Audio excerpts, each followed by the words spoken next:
Saludos a todos. En esta ocasión vamos a hablar de dos temas que se encuentran insertos en el ámbito de la Administración Pública Federal y que son los referentes a las entidades federativas en México y el municipio libre.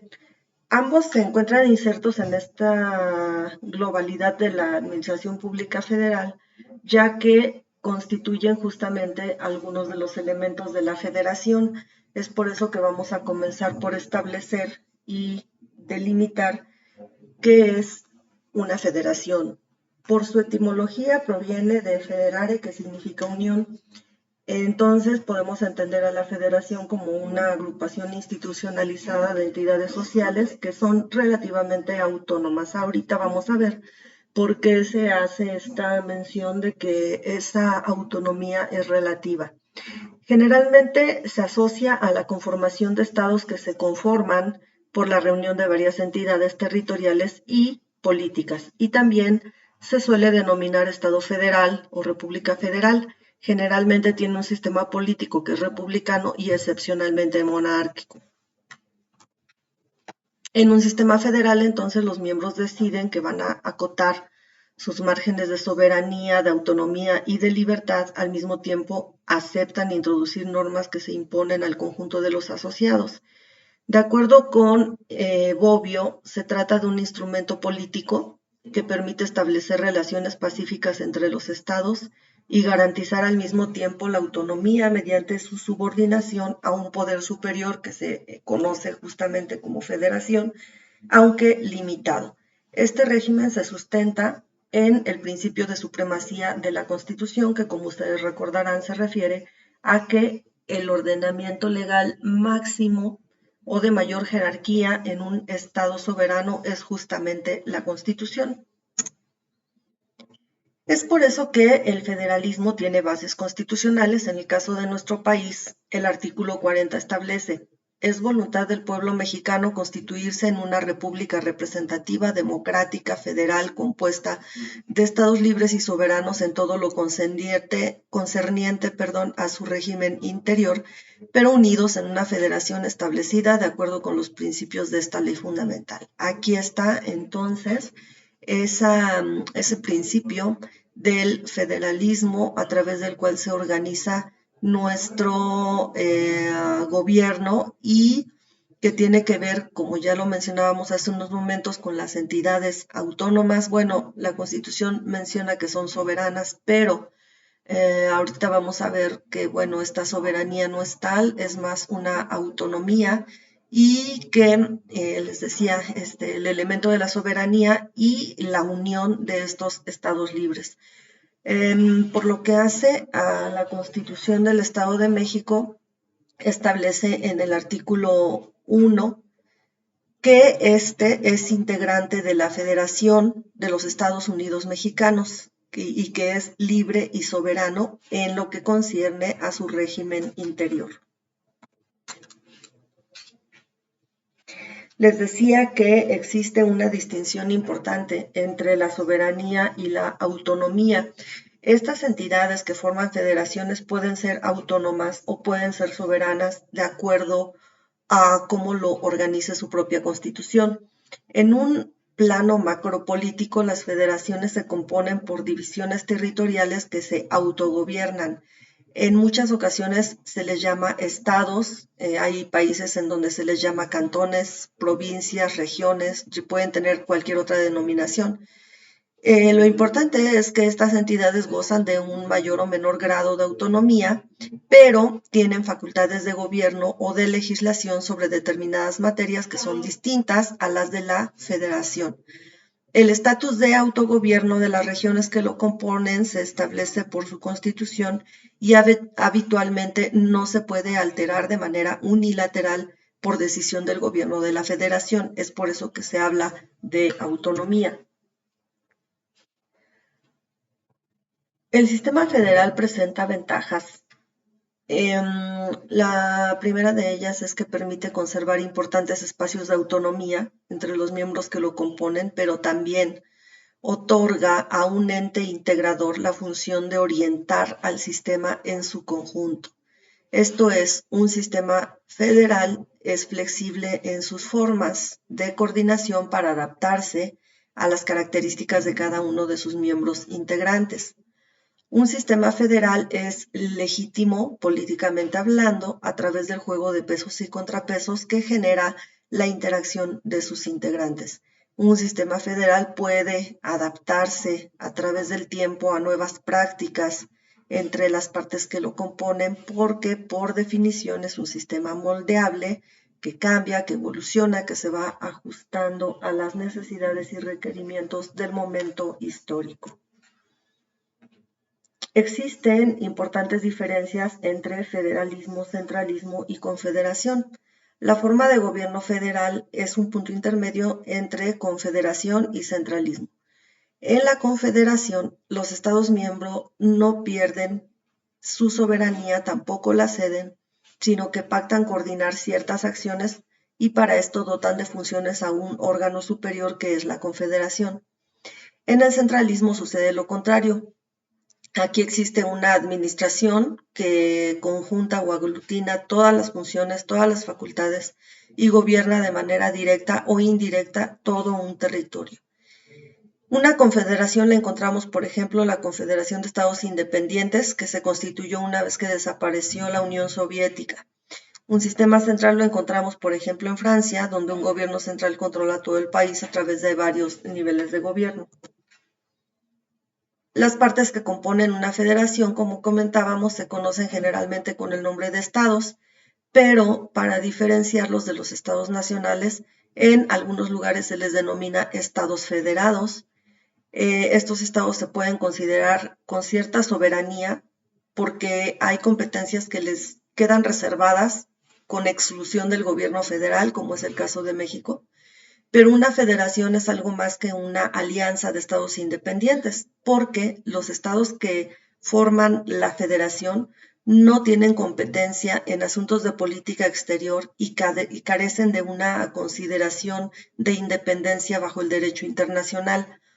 Algunos países entonces utilizan distintivos para denominar a sus partes federadas. Por ejemplo, en Suiza se les llama cantones, en Canadá y Argentina se les denomina provincias y en nuestro país, como ustedes bien saben, se les denomina entidades federativas. Decíamos entonces que algunas de las atribuciones se reservan a la federación y otras atribuciones se reservan a los estados. Estas facultades, ya sea que pertenezcan a la federación o a los estados, son de dos tipos. Facultades exclusivas que las tiene solo la federación o solo los estados o solo los municipios y concurrentes que pueden ser ejercidas por los estados y la federación al mismo tiempo.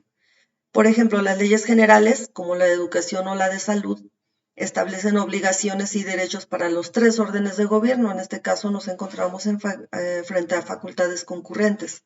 Alguna parte le toca a la federación, otra parte le toca a los estados, otra parte le toca a los municipios.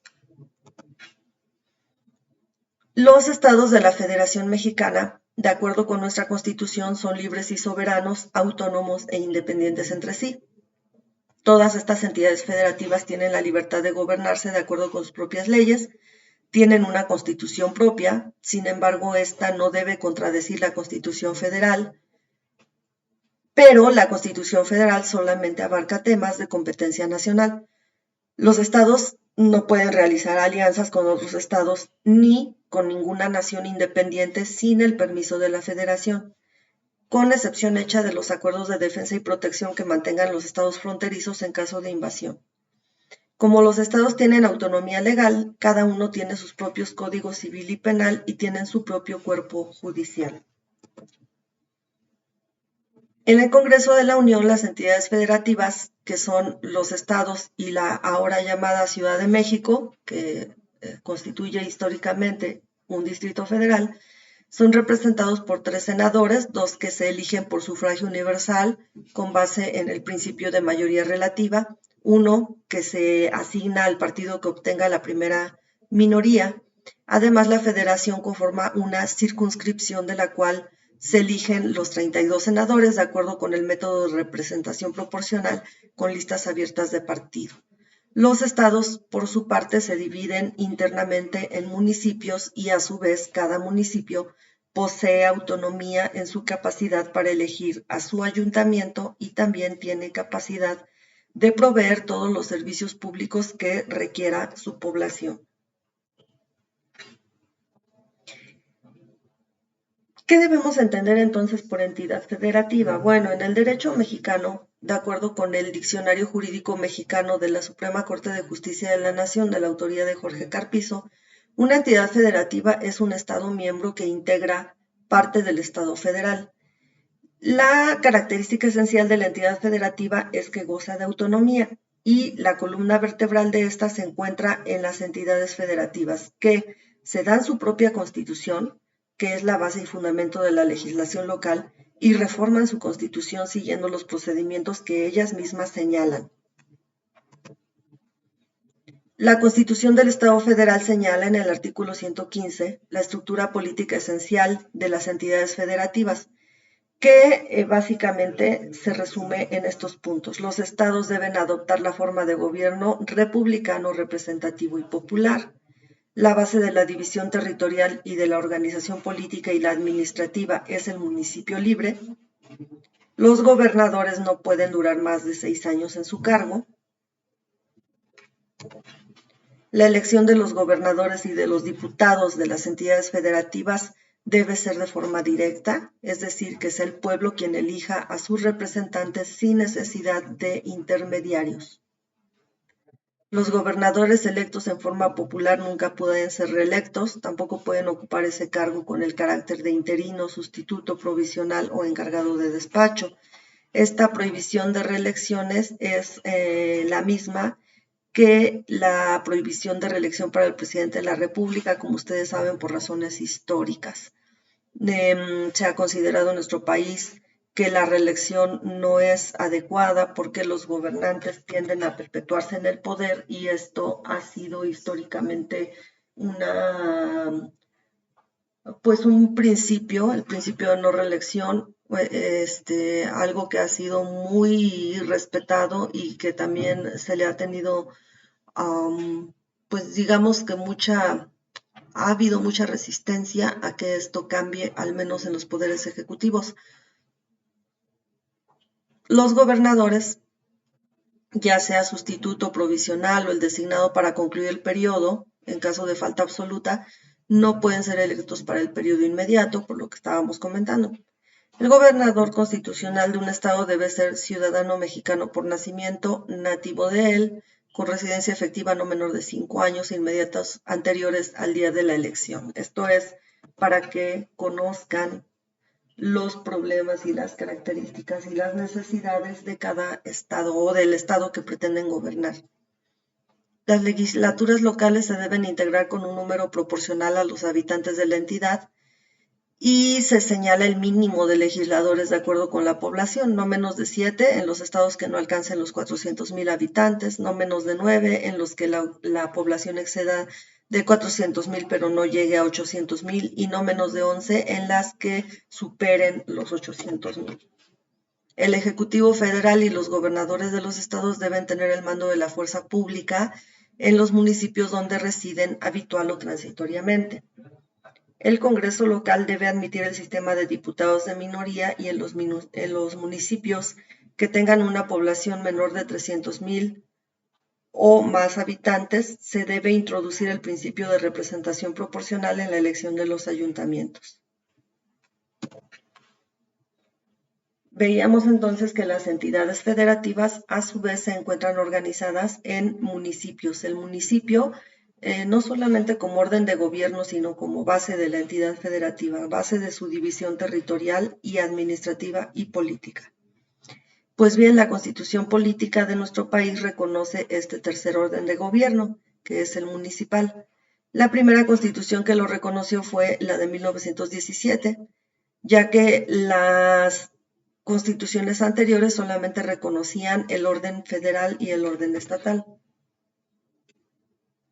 Y para que no haya una invasión de funciones entre la Federación, los estados, el Distrito Federal o Ciudad de México y los municipios, se establece la figura de las controversias constitucionales entre cualquier orden de gobierno, y también esto es aplicable a cualquier poder público, ejecutivo, legislativo o judicial.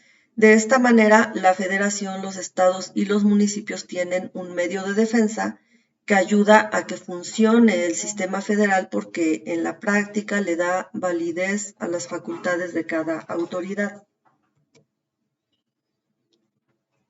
Por lo que hace al municipio, la Constitución establece que este es la base de la división territorial y de la organización política y administrativa de los estados, y contempla algunos principios que vamos a mencionar en términos muy generales. Cada municipio es gobernado por un ayuntamiento de elección popular directa.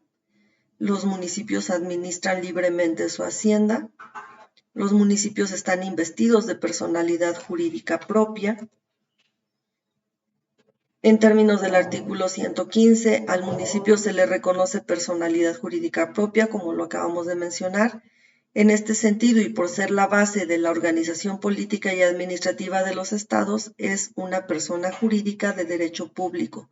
Se regula como tal su organización administrativa, estableciendo la forma en que las autoridades municipales deben conducirse durante su encargo. Las disposiciones que regulan al municipio deben ser emitidas por los congresos estatales de acuerdo con las modalidades que cada uno adopte sobre la materia. Estas disposiciones se establecen en las leyes orgánicas municipales o leyes de administración municipal que cada legislatura emite de acuerdo con lo dispuesto por la Constitución Política de los Estados Unidos Mexicanos y por la Constitución del estado del cual se trate. El municipio también tiene una facultad reglamentaria que, de acuerdo con la Constitución General, artículo 115, fracción 2, los ayuntamientos pueden crear normas jurídicas que resulten necesarias para organizar su administración pública, para regular las materias, procedimientos, funciones y servicios públicos de su competencia, y también para asegurar la participación ciudadana y vecinal. No hay que perder de vista que el municipio es el nivel de gobierno más cercano a la ciudadanía. El marco jurídico del municipio lo vamos a entender como una serie de leyes, reglamentos, minutas y bandos que delimitan el ejercicio del gobierno y que resulta la piedra angular que rige, orienta y da sentido a la gestión pública. Esta normatividad debe estar en observancia permanente y realizar las adiciones o reformas convenientes para que sean efectivas en su aplicación y satisfacción para la sociedad y para lograr el Estado de Derecho. Pues bien, eso es lo que compete a las entidades federativas y los municipios. Les invito a que cuando desarrollen la actividad de esta semana, que tiene que ver con los programas de fortalecimiento municipal, analicen muy seriamente si en realidad se ha fortalecido al municipio o si por el contrario se requiere todavía realizar más acciones para reforzar el ámbito de gobierno municipal. Y pues como mencionamos, es uno de los, o el nivel de gobierno más cercano de hecho a los ciudadanos, pues también debe ser o debería ser el ámbito de gobierno que se encontrase más fortalecido. Sin embargo, en la práctica podemos ver algunas carencias en el ámbito municipal, pero bueno, eso será materia de una discusión diversa. Muchas gracias por su atención y nos escuchamos en la próxima comunicación. Hasta pronto.